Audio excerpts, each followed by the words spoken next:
Young Mi is among the players who regret joining the games in Season 2. However, she does find a friend in trans woman in Season 2 MVP Hyun-ju. Young Mi even calls Hyun-ju uni, a term of respect and endearment that younger women use to refer to older women. So it's particularly memorable when the two meet eyes as Young Mi gets killed during the Mingle game. In her last moments, Young Mi calls out to her uni, a final reminder that she was among the few who accepted Hyun-ju as a woman. Young Mi is a great example of how even characters with limited screen time can be truly heartbreaking, not unlike this next player. We first see Jung Bay betting with Gi-hun at the tracks back in Season 1, and when we last see him, Jung Bay is executed by the front man. Gi-hun's punishment for his Season 2 rebellion. Notably, Jung Bay was Gi-hun's best and oldest friend, the only other player that connected Gi-hun to the outside world in his pre-Squid Game days. In short, Jung Bay's heartbreaking death is the last straw that transforms Gi-hun into the person he becomes in Season 3. And similarly, the death of this next person also deeply influences Gi-hun's journey. The North Korean defector Sae-byeok was stabbed to death by Cho Sang-woo so he could advance with Gi-hun to the final game of Season 1. There is some comfort in knowing that in Season 2, Gi-hun follows through on his promise to Sae-byeok, taking care of her little brother after she dies. Even the North Korean broker who took advantage of Sae-byeok now refuses money from Gi-hun, but is still determined to get Sae-byeok's mother out of North Korea. But it's just heartbreaking knowing that Sae-byeok won't be alive to see her dreams finally coming to fruition.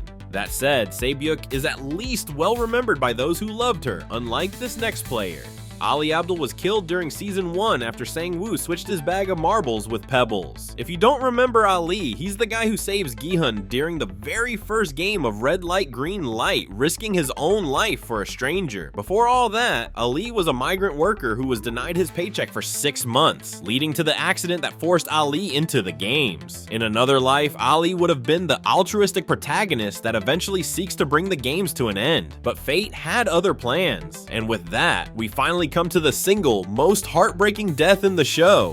Mal soon succumbed to the effects of diabetes while alone at home, just days before Gi-hun comes home with the prize money that would have saved her life. This is the death that finally breaks Gi-hun's heart, radicalizing him into dedicating his life to stopping the games. Conversely, Hwang In-ho, aka the front man, suffers a similar fate. In-ho's sick mother also died before he could come home with the money he needed for her treatment, just because his fellow players voted to continue the games. And while this turned In-ho into a villain, this tragedy is what transforms Gi-hun into the hero that Squid Game needs. So which other heartbreaking deaths do you think should have made this list? Tell us in the comments, and thanks for watching ScreenRant.